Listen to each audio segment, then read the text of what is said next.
துணியா உருகா அருள் பெருக தோன்றும் தொண்டர் இடை புகுந்துங்கிற மந்திரம் சரிதானா? மாணிக்கவாசகர் தூக்கி திருவாசகம் பொருத்தி இந்த இதுக்கு முந்தின மந்திரத்தில் ஒரு செய்தி சொன்னாரு. திருவாசகத்தில் வேற எங்கேயுமே கிடையாது. நீயே அருளது என்று உணர்த்தாது ஒளிந்து கழிந்தொழிந்தேன். அதற்கு பொருள் சொன்ன அழகான பொருள். நீயே எனக்கு அருள் செய்வாங்கிற எண்ணத்துல எனக்கு என்ன தேவைங்கிறத நான் சொல்லாம விட்டுட்டேங்கிறார். நீயே அருள்வாங்கிறத சொல்லாம விட்டுட்டேங்கிறார். ஒழுக்கமான இடம். அதேதான் இங்க துணியா உருகா அருள் பெருக தோன்றும். துணியா உருகா அருள் பெருக அர்த்தம். துணியா என்ற சொல்லுக்கு துணிந்து உறுதியாக உறுதி. நாம சொல்றோம்ல என்னமோ பிசினஸ் பண்றதா சொல்லிட்டு இருக்கீங்க, ஏன் லேட்டு அப்படின்னு கேட்கிறோம். துணிச்சலா ஒரு முடிவுக்கு வந்துட்டு சார் சொல்றாருல, அந்த துணிச்சல் முடிவு ரெண்டுக்கும் ஒரே அர்த்தம் தான். துணியான உறுதியாக. நீயே ஆதரவுன்னு நான் ஒரு முடிவுக்கு வந்துட்டேன். அதாவது பக்தியில ரொம்ப முக்கியம் முடிவுக்கு வர்றதுதான் ரொம்ப முக்கியம். ஒரு உறுதியான முடிவில் இருக்கணும். கற்றிலேன் கலைஞானம் கசிந்துருகேன் ஆயிடினும் மற்றறியேன் பிறதை. மாணிக்கவாசகர் பாருங்க, நான் படிக்கவே இல்லை, எனக்கு எந்த புத்தகமும் தெரியாது, ஆனா எனக்கு சிவபெருமானை தவிர எந்த சாமியும் தெரியாதுங்க. அதுதான் உறுதி. அதே மாதிரி மாரியம்மன்னா அந்த மாரியம்மன் பக்தியில நமக்கு ஒரு உறுதி இருக்கணும். அந்த உறுதியை தான் துணியா துணிதல் அர்த்தம். எதிர்மறையா எடுக்கக்கூடாது, துணிதல் அர்த்தம். உருகா என்றுனா உருகி அருள் பெருக. ஒரு உறுதியிலையும் உருக்கத்திலையும் தான் அருள் பெருகும். நம்ம பல மனநிலையில இருக்கக்கூடாது. ஒரு உறுதியான மனநிலையில சிவன் தான் கடவுளுங்கிற உறுதி வந்த உடனே உருக ஆரம்பிச்சு, அப்பதான் அருள் பெருகும். நமக்கெல்லாம் ஏன் அருள் பெருக மாட்டேங்குதுன்னா, அந்த சிவநெறியில நமக்கு என்ன இல்லை? உறுதிப்பாடு இல்லை. சிவநெறியில நமக்கு உறுதிப்பாடு இல்லை. சிவன் தான் எல்லாமே தெரியுது, ஆனா அவரை பின்தொடர்ற உறுதி நம்மகிட்ட என்னது இல்லை. வேறு வேறு காரணங்கள் அதற்கு தடையாகிறது. பல்வேறு காரணங்களை நம்ம அதற்கு தடையாக சொல்றோம். சொல்ல வச்சிருது சூழல், நம்மை சொல்ல வச்சிருது. அதையெல்லாம் நம்ம கண்டுவிடக்கூடாது. நான் 10வது முறையா சொல்றேன். இந்த சிவராத்திரியோட ஒரு மாணவர், நம்ம மாணவர், இது 10வது முறையா சொல்றேன். டீச்சர் நம்ம சொல்லும் போது இல்லை, அதனால சொல்றேன். சிவராத்திரி அன்னைக்கு நான் தீக்கை வாங்கட்டுமான்னு கேட்டார் ஒரு மாணவர். அவங்க வெளிநாட்டுக்கு போகக்கூடிய மாணவர். ஏன் டீச்சர் ஏன் தயங்குறீங்கன்னு கேட்டேன். இல்லை, எனக்கு நேரம் எப்படி அமையும்? நேரமெல்லாம் நாட்டுக்கு நாடு எல்லாம் மாறுதில்லை. நேரம் எப்படி அமையும்? அதற்கான சாதனங்கள்லாம் வேணும், மலர்கள் எல்லாம் வேணும், சந்தனம் வேணும், எல்லாம் கொண்டு போகணுங்களாங்க இருந்து. வெளிநாட்டுக்காரங்களுக்கு சந்தனம் எல்லாம் கிடைக்கும். இருந்தாலும் இங்கே கிடைக்கிற மாதிரி பாலக்காடு செங்கல் கடையில் வாங்குற மாதிரி வாங்க முடியுமா அங்க அப்படின்னு சொல்லி ரொம்ப தயங்கினார். அது சம்பந்தமா அவர் நிறைய பேர்ட்ட பேசிட்டாரு. என்கிட்ட மட்டும் பேசல. நான் அங்க ஒரு அணில் தான். அங்க ராமர் இருக்கிறாரு எங்க மடத்தூர் கோயில்ல. நான் யாருதான் அதுக்காக என்கிட்ட பேசிட்டதுனால நான் பெரிய ஆளுன்னு சொல்லலை. அது ஒரு கப்பம் கட்டிடுவாங்க அதுக்கு. அப்ப நான் ஒரே ஒரு செய்தி தான் சொன்னேன். இந்த செய்தி ரொம்ப முக்கியம். சிவபூஜை பண்ண நேரம் கிடைக்குமான்னு நீங்க யோசிக்கிறீங்க. நீங்க சிவபூஜை பண்றதுக்கு நேரம் வேணுங்கிற கவலை யாருக்கு இருக்குது? சாமிக்கு இருக்குது. பூ கிடைக்குமான்னு நீங்க கவலைப்படுறீங்க. உங்களுக்கு பூ வேணுங்கிற கவலை யாருக்கு இருக்குது? அதனால துணிச்சலா முடிவெடுத்து நீங்க வாங்குங்க அப்படின்னு எல்லாரும் பலர் சொன்னாங்க, வாங்கிட்டாங்க. எதுக்கு சொல்றேன்னா துணிச்சல், அதுக்காக சொல்றேன். முடிவு எப்படி இருக்கணும்? துணிச்சலா இருக்கணும். துணியா உருகா அருள் பெருக தோன்றும் தொண்டர் இடை புகுந்து. அதுக்கு முன்னால தோன்றும் தொண்டர்களுக்கு இடை புகுந்து. அடியவர் தொகை நடுவேன்னு சொல்றோம்ல. இப்போ இங்க நம்ம கோயிலுக்குள்ள நிறைய பக்தர்கள் வர்றாங்க. ஆனா அவங்கள நீங்க இதுக்கு மத்தியில உட்கார வைக்க முடியுமா? கொஞ்சம் கொஞ்சம் திருமுறை தேடல் இருந்தானே இங்க வர முடியும். வரலாம், மாரியம்மனை கும்பிடுவாங்க, பார்ப்பாங்க, நம்மளை எல்லாம் ஆச்சரியமா பார்ப்பாங்க, எல்லாம் ஒண்ணுதான். ஆனா அங்க ஒரு 10 நிமிஷம் உட்காருங்க, அரை மணி நேரம் உட்காருங்கன்னா மெதுவாக தான் பழகுவாங்க. உண்டா இல்லையா? தொண்டர் இடை புகுதல்ங்கிறது அவ்வளவு ஈஸியானதல்ல. அதுதான் அடியவர் தொகை நடுவே. நான் மாணிக்கவாசகர் அடியவர் தொகை நடுவே உடையாள் உந்தன் நடுவிற்கும் நீருத்தின் பாடினார். அந்த மந்திரத்துல சொல்றார், உனக்குள்ள அம்பாள் இருக்குது, அம்பாளுக்குள்ள நீ இருக்கிற, அது எனக்கு தெரியும், அது விஷயமே கிடையாது. உங்களுக்கு என்ன வேணும் மாணிக்கவாசகர்னு கேட்கிறார் இறைவன். அடியார் மத்தியில நான் இருக்கணுங்க. அடியேறி கூட்டிய அதிசயமும் கண்டாமைங்க. அதுதான் அந்த வகுப்பு. இவங்கெல்லாம் டெய்லி வகுப்பான்னு கேட்கறாங்க. இந்த டெய்லி வகுப்பு இருக்கிறதுனாலதான் மாரியம்மன் கோயிலுக்கு வந்தோம், அடியார்களை பார்த்தோம். அடியார்கள் மத்தியில் உட்கார்ற வாய்ப்பு நமக்கு என்ன செய்யுது? கிடைக்குது. அடிக்கடி பணக்காரங்க சந்திச்சுக்கிட்டாங்கன்னா பிசினஸ் பெருகும். அடிக்கடி சிவஞானியாருக்கு சந்திச்சுட்டாங்கன்னா அருள் பெருகும். காசை வச்சு தான் நான் பேச வேண்டியது, என்ன செய்ய புரியுது? ஆமாம். அதனால லைன்ஸ் கிளப்பில் ரோட்டரி கிளப்பில் சந்திச்சுக்கிடும் போது ஒருத்தர் பிசினஸ் என்ன செய்கிறாங்க. கரூரில் எனக்கு ஒரு நண்பர் இருக்கிறார், அவர் ஒரு பிசினஸ் மேன். திடீர்னு தமிழ்நாட்டிலேருந்து ஒரு 50 பேரை ஆஸ்திரேலியா கூப்பிட்டு போயிடுறாங்க அல்லது அமெரிக்கா கூப்பிட்டு போயிடுறாங்க. எதுக்குன்னா இவன் தொழிலை அவர்கிட்ட சொல்லணும், அவர் தொழிலை இவர்கிட்ட சொல்லணும், பிஸ்னஸை ஒன்றுக்கு ஒன்று மாற்றி விட்டு கனெக்ட் பண்ணி எல்லாரையும் கோடீஸ்வரன் ஆகணும். அதுதான் ப்ரோக்ராமுடைய நோக்கமே. அடிக்கடி பணக்காரர்கள் சம்பாதிச்சா காசு பெருகுது, அடிக்கடி சிவனடியார்கள் சந்திச்சா அருள் பெருகுது.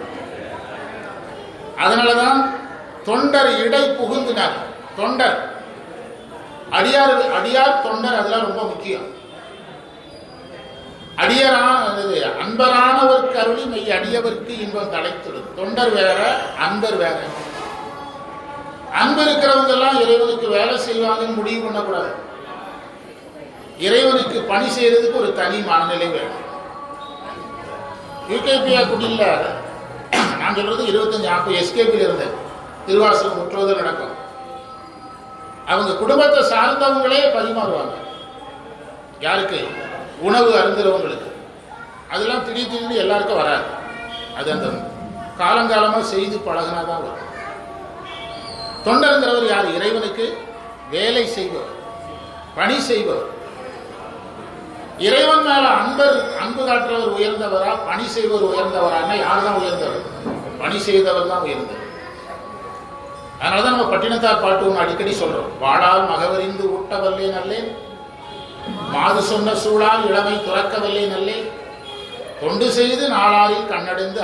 பட்டினத்தார் சொல்றாரு, கண்ணை கொடுக்குனா கூட கொடுத்துடலாம், ஆனா வேலை செஞ்சுட்டு கண்ணை கொடுக்க சொல்றாங்க. பட்டினத்தார் ஞானிகள்ல டாப் 10ல அவர் வந்துடுவார். டாப் 10 ஞானிகள்ல அவர் வந்துடுவார். 3 வேலை என்னால முடியாதுங்க. என்னால சிறுத்தொண்ட நாயனார் மாதிரி மகனை கை வச்சு கொடுக்கலாம் எனக்கு தெம்பு இல்லை அப்படிங்கிறார். அதே மாதிரி திருநீலகண்ட நாயனார் மாதிரி இளமையை என்னால் துறக்க முடியும், துறந்த ஞானி சொல்றாரு. கண்ணப்ப நாயனார் மாதிரி கண்ணை கொடுக்க, அதுல ஒரு வார்த்தையை போட்டார், கண்ணை பிடுங்கி கேட்டா கூட கொடுத்துடலாம், நான் வேலை செஞ்சுட்டு கண்ணை கொடுக்க சொல்றாங்களே, வேலை செய்ய முடியாதுங்கிறார். சைவத்தில் எதுதான் முக்கியம்? வேலை. எனக்கு ஒரு பெரிய ஒர்க்கு வந்தது டீச்சர், 500 பக்கம் சார்ந்த ஒர்க்கு. இப்போ இவனுக்கு வயசு 13 தான். இந்த தடவை அந்த ப்ராஜெக்ட்ல எல்லாருக்கும் தெரியும் இவனுடைய ஒர்க்கு ரொம்ப அதிகம். இவனுடைய ஒர்க்கு படைக்கிட்டு அவனை ரெடி பண்ணிட்டேன். அதுக்காக அவன் தான் கூட இருந்து வேலையை பார்க்கறான். ரீடிங் ஒருத்தர் பண்ணணும், அப்போதான் அதில் பிழை கண்டுபிடிக்க முடியும். அதில் எல்லாரும் வேலை செய்யறாங்க. இவனுடைய ஒர்க்கு இந்த தடவை அதிகம் தெரியும். அன்னைக்கு அது இப்போ என்கிட்ட ஒர்க் பண்ணிட்டு தான் வந்தான். எத்தனை வயசுல? அவனுக்கு ஒரு யோகம். பெரிய பெரிய ஞானிகள் எழுதுகிற நூலை என்ன செய்யற யோகம். ஆமா, வாசிக்கிற யோகம். இன்னைக்கு நிறைய பேர் வாசிக்கிறாங்க. பேராசிரியருக்கு அடுத்து ஸ்பீடா வாசிக்கிறது இவங்க. இவங்களெல்லாம் வாசிக்க விடுறோம். வேற நின்றுலாமோ சொல்றாங்க, நாளை காதல் வாங்கிடுறது இல்லை. புரியுதா? நான் புத்தகத்தை பார்த்து தான் திருத்துறேன். என்ன அவங்க வாசிக்கிறதுல என்ன லாபம்னா ஏதாவது வழி விடுவிட்டா கண்டுபிடிப்பாங்க, அதுக்காக. ஆனால் இவங்க கரெக்டாக வாசிக்கிறேன். எத்தனை வயசுல? வேலை செய்யறவங்க வேணும். நமக்கு தேவையா அன்புடையவர்கள் வேணும், அறிவுடையவர்கள் வேணும். ஆனா பணி செய்கிறவங்களால தான் தன்கடன் அடியேனையும் தாங்குதல். உங்க வீட்டில் ஒரு ஃபங்க்ஷன், 10 மணி நேரம் ஃபங்க்ஷன் தொடங்கிடும். சொந்தக்காரங்களை யாரை தேடுறீங்க? உங்க மேல அன்புள்ளவங்களை தேடுறீங்களா, வேலை செய்யறவங்களை தேடுறீங்களா? இவன் வந்தான்னா இதெல்லாம் பார்த்துருவாங்க, ஆட காணலையா? இந்த தங்கச்சி பொண்ணு வந்துச்சுன்னா இதெல்லாம் எல்லா வேலையும் முடிச்சிருவோம், காணலையா? தேடுறீங்களா? எங்க குடும்ப நிகழ்ச்சியெல்லாம் எங்க தங்கச்சிக்கு 24 மணி நேரத்துக்கு முன்னால வந்துடும். ஒர்க்கெல்லாம் எதுதான் பார்க்கும்? வேலை செய்யறது. அதைத்தான் தொண்டர்னார். அடியார் கிடைப்பாங்க, அன்பர் கிடைப்பாங்க, யார் கிடைக்க மாட்டாங்க. தொண்டர் இடை புகுந்துனார், உள்ள புகுறது. தொண்டர்களுக்கு மத்தியில் நம்ம என்ன செய்ய முடியாது, அவ்வளவு ஈஸியா புக முடியாது. புகுந்து திணியால் மூங்கில் சிந்தை. அதாவது என்னுடைய மனசு திணினா உறுதின்னு அர்த்தம். கண்ணப்ப நாயனாருடைய இளமை பெயர் என்ன? திண்ணன். உறுதியாக இருந்தது அவர் உடம்பு, அதனால திண்ணன்னு பேர் வச்சான். குழந்தையை கையில் கொடுத்து வாங்கும்போது ரொம்ப வெயிட்டா இருந்தார். ஏன்னா சிவமும் உள்ள உட்கார்ந்து இருக்குது, அதனால உறுதியா இருந்து திண்ணனா. அந்த திணியார்னா உறுதியான மூங்கில். அதாவது மேலதான் சொன்னாரு உருகினாரு, இங்க மூங்கில் மாதிரி என் மனசு இருக்குங்கிறார். அதற்கு உரையாசிரியர் காசுப்பிள்ளை சொன்னாரு. இதான் காசுப்பிள்ளை உரை. காசுப்பிள்ளை சொல்றாரு, உலக பற்றினால் உருகவில்லைன்னு. மனசு உருகணும்னா என்ன இருக்கக்கூடாது? உலக பற்று இருக்கக்கூடாது. பற்று இருப்பவர்களுக்கு உருக்கம் வராது. மனசு மூங்கில் மாதிரி ஆகிடும், உலக பற்று வராது. இப்போ அன்புக்கும் பணிக்கான வேறுபாடு என்ன? அன்புக்கும் இந்த பற்றுக்கும் உருகுதலுக்கான வேறுபாடு என்ன? இப்போ ஒரு சாலையில் ஒருத்தர் ஒரு விபத்தில் அடிபட்டு விழுந்து கிடக்கிறாரு. ஆக்சிடென்ட் பண்ணாலும் போலீஸு போய் போட்டு ஓடிட்டான். நம்ம கிராஸ் பண்ணுறோம், ஐயோ பாவம் சார், என்ன பயங்கரமான காயமாக இருக்கும் போல, ஏன்னா முகமெல்லாம் ரத்தமாக வருது சார் அப்படின்னு போயிட்டே இருப்பாங்க சார். எல்லாம் பேசுவாங்க, ஆனால் ரன்னிங்கில் போயிட்டே இருப்பாங்க. பார்க்காமலே போகிற பேர் இந்த சிசிடிவி காட்சியெல்லாம் பார்த்தீங்கன்னா படுபயங்கரமாக இருக்காது. இப்போ ஆக்சிடென்ட் ஆகி விழுந்து கிடக்கிறவங்கள பார்த்துட்டே போயிட்டே இருக்கிறாங்க. அதில் ஒருத்தர் என்ன செய்வான், திடீர்னு வந்து நின்று அவருக்கு குடிக்க தண்ணி கொடுத்து சுவாசிக்க வச்சு அவரை வண்டியில் ஏற்றி ஹாஸ்பிட்டலில் சேர்த்து அட்மிஷன் போட்டு அவருக்கு ட்ரீட்மெண்ட் கொடுக்குறாங்கல்ல. ரெண்டு பேருக்கு என்ன வேறுபாடு? அவனுக்கு அன்பு இருந்தது, எதுக்கு தயார் இல்லை? பணி செய்ய தயார். இவருக்கு அன்பு இருந்தது, பணி இருந்தது. யார் தான் பயன்பட்டார்? இந்த பணி செய்கிறவங்க தான் பயன்படும். இது ஒரு பக்கம். இன்னொன்று, உலக பற்று இருக்கிறவங்களுக்கு உருக்கம் வராது. நீங்கள் உலக பற்றை விட்டாதான் உங்களுக்கு உருக்கமே வரும். வள்ளலாரெல்லாம் உருகுனாங்கன்னா அவங்களுக்கு என்ன இல்லை? மாணிக்கவாசகரே எனக்கு மக்கள் குலம் கல்வி என்னும் பித்த உலகில் பிறப்போடு இறப்பது சித்த விகாரம் தெளிவித்து நடந்த கலக்கத்தில் தானே இப்போ நம்ம எல்லாம் கலங்கிலாம் இருக்கோம். எதை விட தண்ணி வத்தின குடத்தை விட கேவலமாக கலங்கி கிடக்குது நம்முடைய மனசு. ஆனால் அவங்கெல்லாம் தெளிவாக இருந்தாங்க.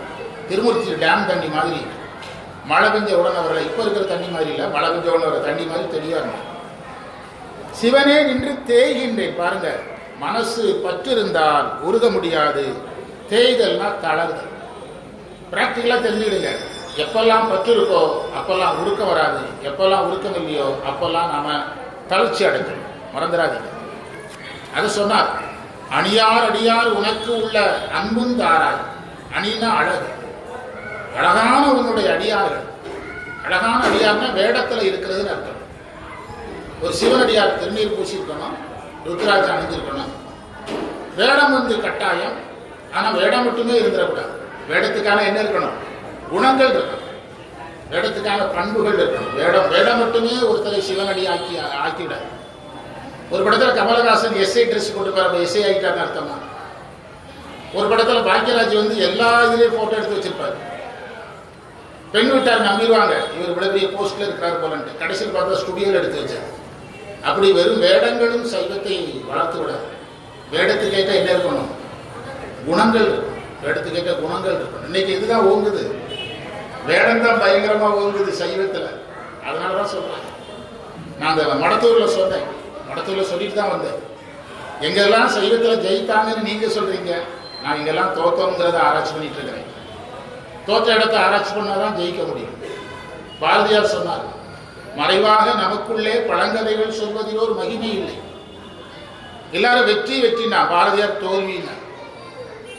மெல்ல தமிழில் சாகும் சொல்றாருல்ல, இப்படியே போனீங்க. பாரதியார் சொல்றாருங்க, ஆங்கிலம் முக்கியத்துவம் பெற்ற காலத்தில் இப்படியே போனீங்கன்னா தமிழ் மொழியே இல்லாமல் போயிருந்தா மெல்ல தமிழில் சாகும் அப்படின்னு பாடுறாரு. பாரதி இதில் இருக்கிற அந்த ப்ராப்ளத்தை பார்த்ததுனாலதான் தமிழ் வளர்ந்தது. மறைவாக நமக்குள்ளே பழங்கதைகள் சொல்வதில் ஒரு மகிமை இல்லை. புறநானூற்றைப்பார், அகநானூற்றைப்பார், சிறுகாப்பியத்தைப்பார், இருக்கட்டா எல்லாம் இருக்கட்டு. தமிழை வளர்க்கறதுக்கு ஏதாவது உண்டா அதை பாருங்க. பாரதியார்ட்ட கேட்டாங்க, எப்போதான் நாங்கள் பெருமைப்படுறதுன்னு கேட்டாங்க. அவர் சொன்னாரு, நம்ம நூலை வெளிநாட்டுக்காரன் என்னைக்கு மொழிபெயர்க்கிறானோ அன்னைக்கு தான் நம்முடைய நூல் உயர்ந்ததுன்னு. திருவாசகத்தை ஆங்கிலத்தில் மொழிபெயர்த்த அன்னைக்கு தமிழ் உயர்ந்து நின்றுச்சு. அதை சொன்னார். அதுதான் அணியார் அடியார். வேடங்கள் மட்டுமே சைவமாகி விடாது. இன்னைக்கு வேடம் தான் பெருசாக பேசப்படுகிறது. அதனால சொன்னை கூட ஒருத்தர் என்கிட்ட போன் போட்டு வேடம் சம்பந்தமாக டிஸ்கஸ் பண்ணார். அணியார் அடியார் உனக்குள்ள அன்பும் தார. திருவாவடுதுறை ஆதீனமே எனக்கு ஒரு வெள்ளி ருத்ராட்ச மாலை கொடுத்தாரு.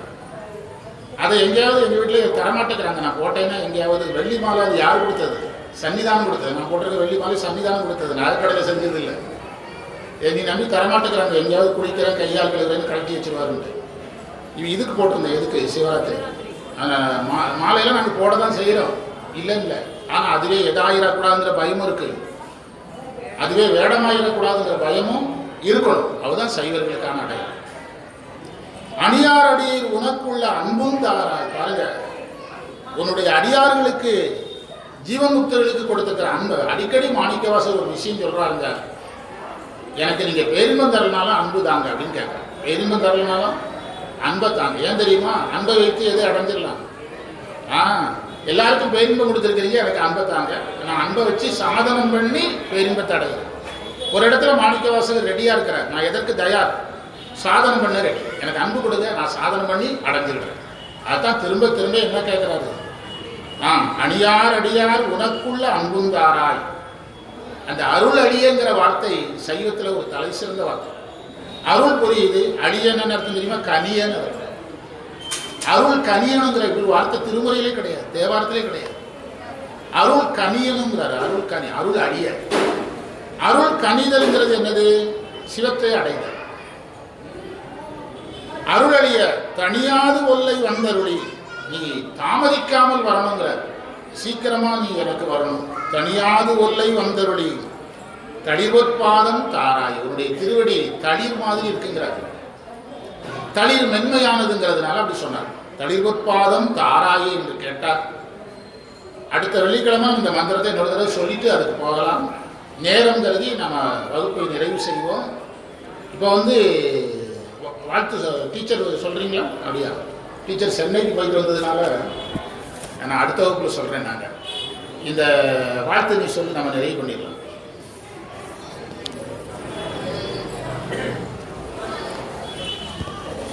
வாழ்த்து